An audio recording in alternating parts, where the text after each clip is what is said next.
Hello friends, welcome back to our foundation. ये gravitation chapter का part 9 है। Last part में कुछ क्वेश्चन छूट गया था, उस सारे क्वेश्चन को हम लोग इस पार्ट में करेंगे। लास्ट पार्ट में हम लोगों ने क्वेश्चन नंबर 50 तक कर लिया था। नेक्स्ट है 51। A girl is wearing a pair of flat shoes, she weight 550 newton. The area of contact of one shoe with the ground is 160 centimetre square. देखिए, एक शू का दो शूज होता है ना, एक पेयर ऑफ शूज होता है, तो एक का एरिया है 160 सेंटीमीटर स्क्वायर, दूसरा का भी 160 सेंटीमीटर स्क्वायर ही होगा। ऐसे केस में पूछ रहा है जब दो पैर पे खड़ी है, जब ये लड़की जब दो पैर पे खड़ी है तो उस केस में प्रेशर क्या होगा। तो प्रेशर इक्वल टू होता है फोर्स बाय एरिया। फोर्स हो जाएगा 550 और एरिया हो जाएगा, जब 2 फीट पे खड़ी है तो 160 प्लस 160 320 सेंटीमीटर स्क्वायर हो जाएगा। पहले यहाँ पे यूनिट देखिए, ये सेंटीमीटर स्क्वायर में दिया हुआ है और यहाँ पे ये न्यूटन है। तो यहाँ पे हम लोग को पहले इसको ये CGS यूनिट है और ये आपका SI यूनिट है। तो पहले इसको आपको सेंटीमीटर स्क्वायर को मीटर स्क्वायर में कन्वर्ट करना होगा। तो 1 मीटर में 100 सेंटीमीटर होता है, तो 1 मीटर स्क्वायर में 10,000 सेंटीमीटर स्क्वायर हो जाएगा। मतलब सेंटीमीटर को अगर मीटर में कन्वर्ट करना है तो आपको 10,000 से डिवाइड करना होगा। तो ये 160 सेंटीमीटर को आपको 10,000 से डिवाइड कीजिएगा तो ये 0.016 मीटर स्क्वायर आ जाएगा। तो ये यहाँ पे एरिया आ गया 1 फीट का। 1 फीट का एरिया आ गया 0.016 मीटर स्क्वायर और यहाँ पे वेट है 550 का। तो यहाँ पे वेट हो गया 550, pressure equal to weight by area होता है। एरिया हो गया 0.016 जब 1 फुट पे खड़ी रहेगी तो, और जब दोनों फुट पे खड़ी होगी तो इस केस में हो जाएगा ये 550 फोर्स हो जाएगा और एरिया हो जाएगा, ये मल्टीप्लाई कर मतलब ऐड हो जाएगा। 1 फीट पे इतना है तो दोनों फीट पे हो जाएगा 0.016 प्लस 0.016। इसको आप डिवाइड कीजिएगा तो इसका आंसर आ जाएगा और इसको डिवाइड कीजिएगा तो इसका आंसर आ जाएगा। नेक्स्ट है calculate the density of an object of volume. Volume दिया हुआ है 3 metre cube and mass 9 kilogram. State whether this object will float और सिंक इन वाटर। इसका डेंसिटी निकालना है। तो density equal to mass by volume होता है 9/3, ये आ गया 3 किलोग्राम पर मीटर क्यूब। अब इसका डेंसिटी कंपेयर करना है वाटर से, तभी तो पता चलेगा ये वाटर में सिंक करेगा या फ्लोट करेगा।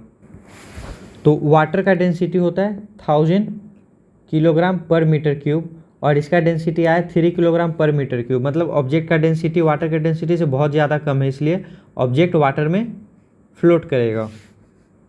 एन ऑब्जेक्ट जिसका वेट 500 ग्राम है in air, this object is then fully emerged in water. State whether it will less in water और मोर इन वाटर।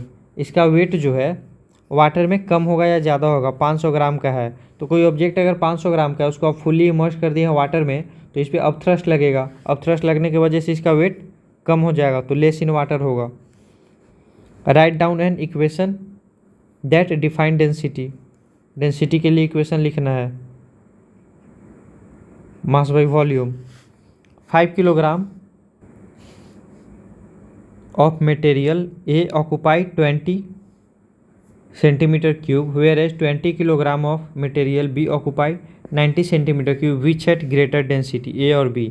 कह रहा है देखिए, एक 5 किलोग्राम का है, ये ऑक्यूपाई कर रहा है 20 सेंटीमीटर स्क्वायर और दूसरा 20 किलोग्राम का और ये 90 सेंटीमीटर क्यूब, सॉरी यहाँ पे क्यूब है, तो ये 20 सेंटीमीटर क्यूब एरिया ऑक्यूपाई कर रहा है और ये 90 सेंटीमीटर क्यूब एरिया ऑक्यूपाई कर रहा है। तो डेंसिटी बताना है। तो फर्स्ट केस में डेंसिटी हो जाएगा मास बाई वॉल्यूम। इसको जब आप डिवाइड मीटर में कन्वर्ट कीजिएगा तो, या फिर आप CGS यूनिट में ही निकाल लीजिए, तो ये हो जाएगा 5000 ग्राम बाई, ये हो जाएगा 20 सेंटीमीटर क्यूब, और इस केस में हो जाएगा 20,000 ग्राम बाई 90। इसको डिवाइड कीजिए, जो बड़ा होगा उसका डेंसिटी ज़्यादा होगा। इसको डिवाइड कीजिएगा तो क्रॉस 2 आएगा, और इसको डिवाइड कीजिएगा तो ये 250 आएगा। मतलब ऑब्जेक्ट ए का डेंसिटी ज़्यादा है, तो इसका डेंसिटी ज़्यादा है, तो डेंसिटी तो पूछ रहा है ना, विच इज ग्रेटर डेंसिटी, तो ऑब्जेक्ट ए का डेंसिटी ज़्यादा हो जाएगा बी के मुकाबले।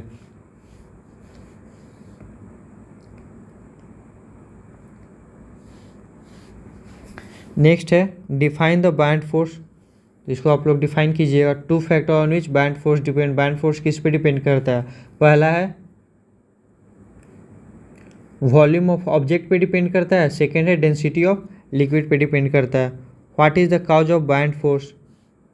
तो लिक्विड का टेंडेंसी होता है अपवर्ड फोर्स एग्जर्ट करने का, जिसको बायंसी बोलते हैं, जिसके वजह से बाउंड फोर्स किसी भी ऑब्जेक्ट पे एग्जर्ट होता है।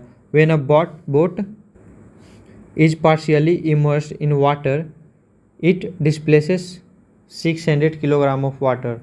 How much is the buoyant force acting on the boat in Newton? देखिए 600 किलोग्राम वाटर डिस्प्लेस किया है, तो जितना वेट वाटर का डिस्प्लेस करेगा उतना ही उस पर फोर्स लगेगा, उतना ही उस पर buoyant फोर्स लगेगा। तो ये देखिए मास यहाँ पे दिया हुआ है ना, 600 किलोग्राम मास डिस्प्लेस किया, तो इसका वेट निकाल लीजिए। तो mass into acceleration due to gravity, acceleration यहाँ पे 10 लेने के लिए बोला है, तो यहाँ पे हो जाएगा 6000 न्यूटन। नेक्स्ट है state the principle of flotation. Principle of flotation बताया है वेट ऑफ ऑब्जेक्ट, अगर कोई ऑब्जेक्ट अपने वेट के बराबर वाटर डिस्प्लेस करवा देगा या लिक्विड डिस्प्लेस करवा देगा तो वो ऑब्जेक्ट फ्लोट करने लगेगा। अ floating boat displaces water weighing 6000 Newton. What is the bound force on the boat? देखिए जितना वाटर डिस्प्लेस किया उस पर बाउंड फोर्स उतना ही लगेगा, तो ये भी 6000 न्यूटन ही हो जाएगा। What is the weight of the boat? तो जितना वेट होता है, जितना बोट का वेट होगा, अगर फ्लोट कर रहा है, देखिए फ्लोट कर रहा है ना, तो फ्लोटिंग का प्रिंसिपल यहाँ पे क्या था, कोई भी ऑब्जेक्ट जो फ्लोट करता है तो अपने वेट के बराबर वाटर डिस्प्लेस करता है। तो यहाँ पे 6000 न्यूटन का वाटर डिस्प्लेस किया है, तो बोट का वेट भी 6000 न्यूटन ही होगा, 6000 न्यूटन ही होगा। डिफाइन डेंसिटी, डेंसिटी को डिफाइन कीजिएगा। मास अपॉन वॉल्यूम होता है, ऐसा यूनिट बताइएगा, किलोग्राम पर मीटर क्यूब होता है। Define relative density, density of substance by density of water होता है, इसका ऐसा यूनिट कुछ नहीं होता है, क्योंकि ये डेंसिटी बाय डेंसिटी होता है, तो दोनों का यूनिट एक दूसरे को कैंसिल कर देता है। The density of turpentine is 840 kilogram per metre cube. What will be its relative density? तो रिलेटिव डेंसिटी इक्वल टू होता है density of substance by density of water. तो डेंसिटी ऑफ टर्पेंटाइन है 840 और डेंसिटी ऑफ वाटर हो जाएगा 1000, इसको divide कर लीजिए। डिफाइन प्रेशर को डिफाइन कीजिएगा। What is the relation between pressure, force and area? तो प्रेशर इक्वल टू होता है फोर्स अपॉन एरिया, यही रिलेशन हो गया तीनों के बीच में। Calculate the pressure when a force of 200 newton is exerted on an area of 10 metre square और 5 मीटर स्क्वायर। तो pressure equal to force by area होता है, पहला केस में 10 मीटर स्क्वायर है, दूसरा केस में 200 बाई 5 मीटर स्क्वायर हो जाएगा। ये हो गया आपका। What are fluids? फ्लूइड्स क्या होता है? Anything which can flow is called fluid. Name two common fluid, air और वाटर। एयर एक कॉमन फ्लूइड है, वाटर भी एक कॉमन फ्लूइड है। State Archimedes principles. When does an object float और sink when placed on the surface of liquid? तो इसको भी आर्किमिडीज प्रिंसिपल के बेसिस पे मैंने आपको एक्सप्लेन किया है। How does a boat float in water? इसके बारे में बताया। A piece of steel has volume and mass. Volume दिया हुआ है, मास दिया हुआ है, डेंसिटी बताइए। तो density equal to mass by volume होता है। दोनों का यूनिट देखिए CGS यूनिट ही है, यहाँ पे ग्राम है, यहाँ पे सेंटीमीटर है, तो 96/12 हो जाएगा इन ग्राम सेंटीमीटर क्यूब और किलोग्राम मीटर क्यूब में। तो इसको पहले किलोग्राम मीटर क्यूब में बदलने के लिए 96 ग्राम को आपको किलोग्राम में बदलना होगा, तो इसके लिए आपको 1000 से डिवाइड करना होगा, और ये सेंटीमीटर स्क्वायर को मीटर स्क्वायर में डिवाइड करने के लिए आपको 10,000 से डिवाइड करना होगा। एन एलिफेंट जिसका वेट 40,000 न्यूटन है, stand on a foot of area 1000 centimeter square, whereas a girl weighing 400 Newton is standing on one stiletto heels of area 1 centimeter square. देखिए दोनों को कंपेयर करना है. Which of the two elephant और girl exert a larger force on the ground and by how much. तो दोनों का force निकालना है. तो यहाँ पे फोर्स तो दोनों का दिया हुआ ही है. वेट लड़की का 400 न्यूटन है और हाथी का एलिफेंट का 40,000 न्यूटन है.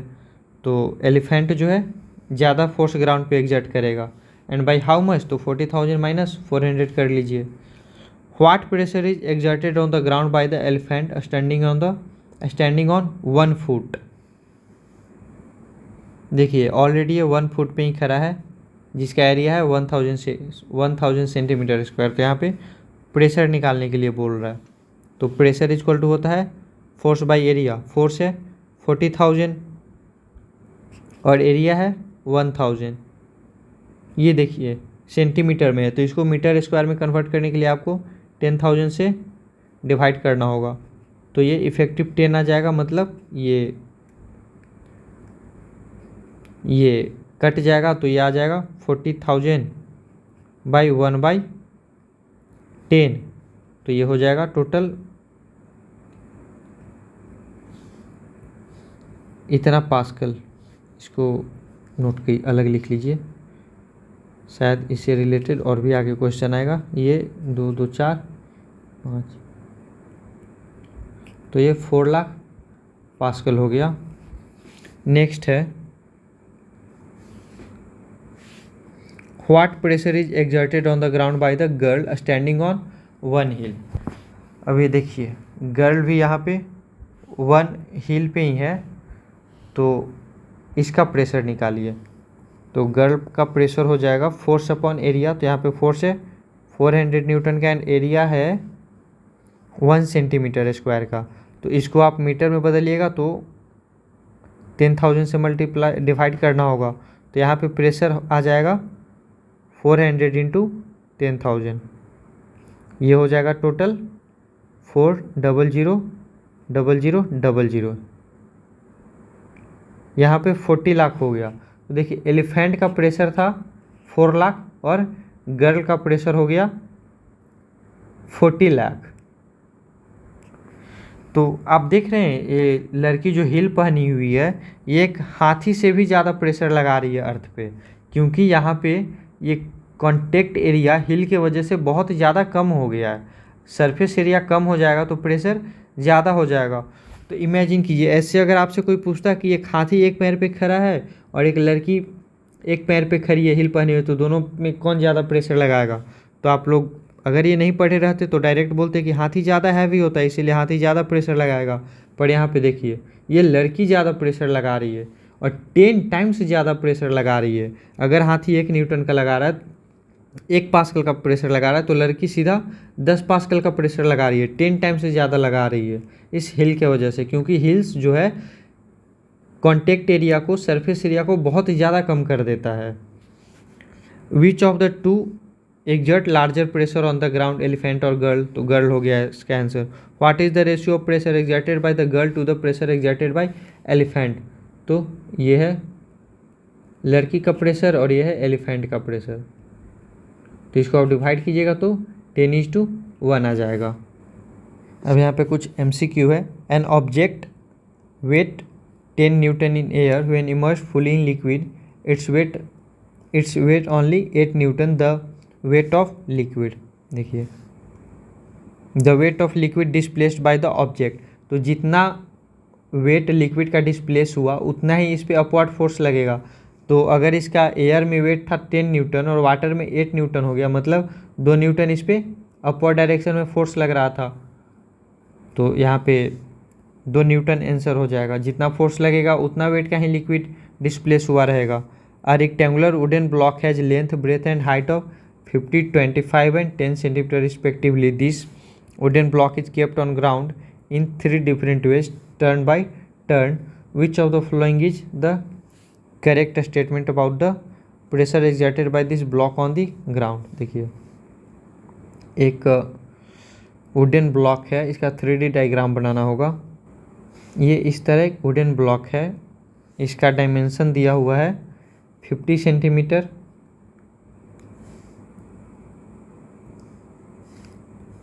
50 सेंटीमीटर एंड 25 सेंटीमीटर, ये 25 सेंटीमीटर और ये 10 centimetre. The maximum pressure is exerted when the length and breadth from the base. ये मान लीजिए कि लेंथ है, ये इसका लंबाई है, ये इसका ब्रेथ है 25 और 10 एच हो गया, हाइट हो गया। तो the maximum pressure is exerted when length and breadth from the base.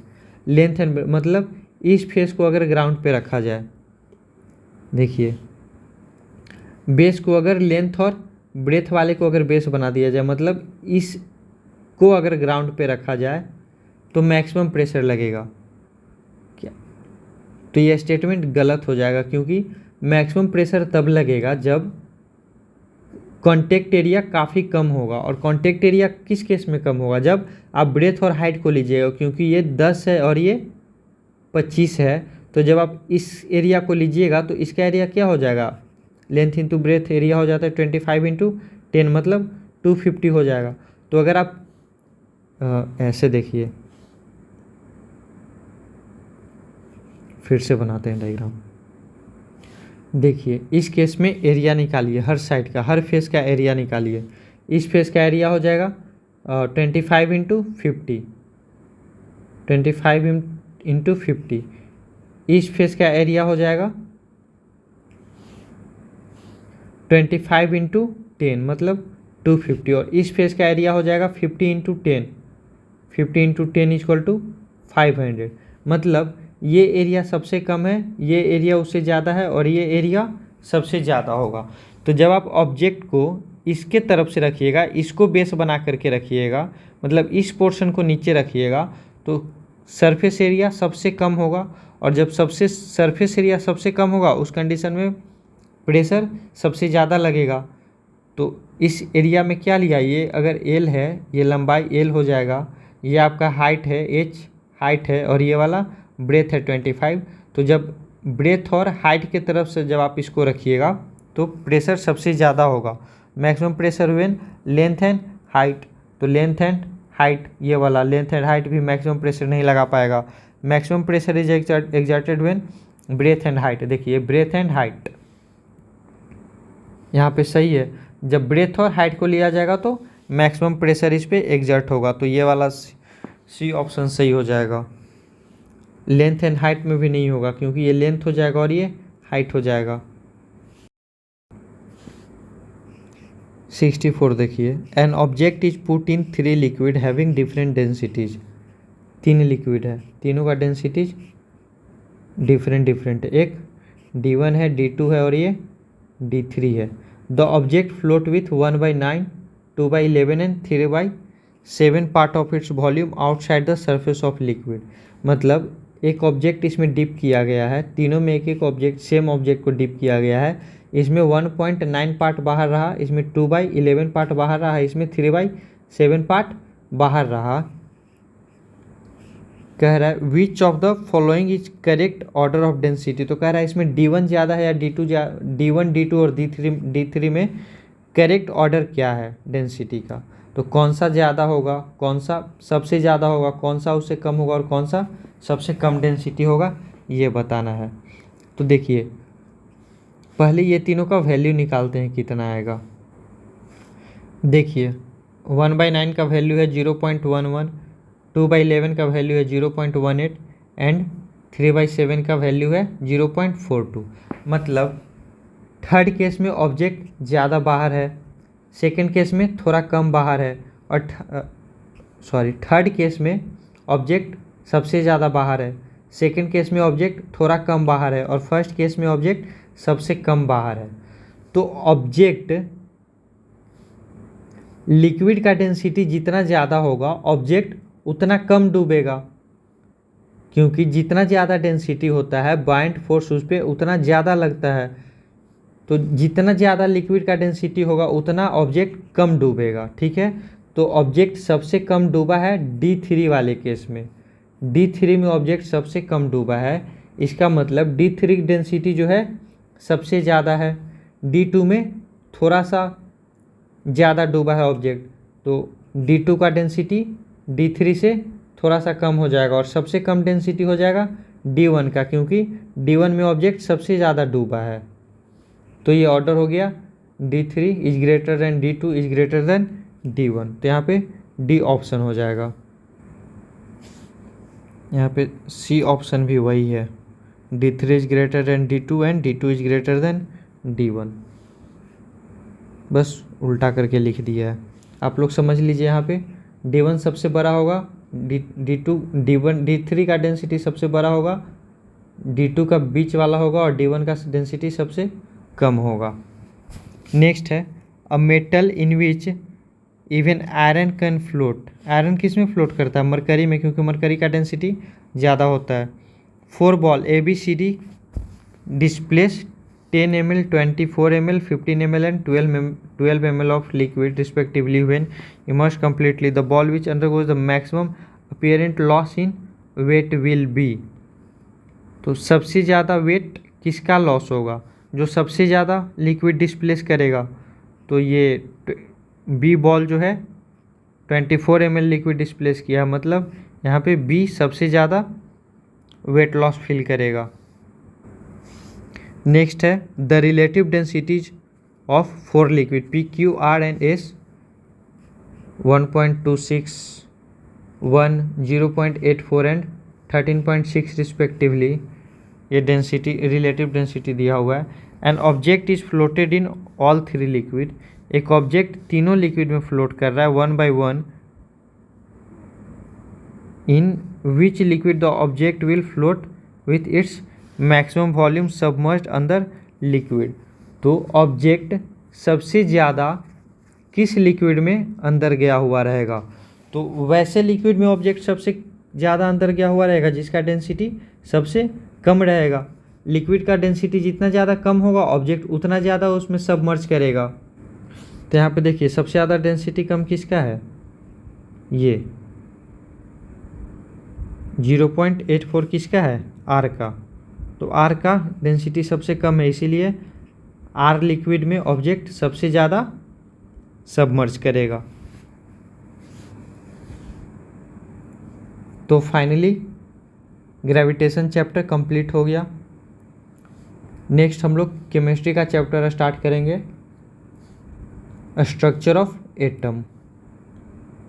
आप लोग वीडियो को लाइक कीजिए, शेयर कीजिए एंड चैनल को सब्सक्राइब कीजिए। Thank you.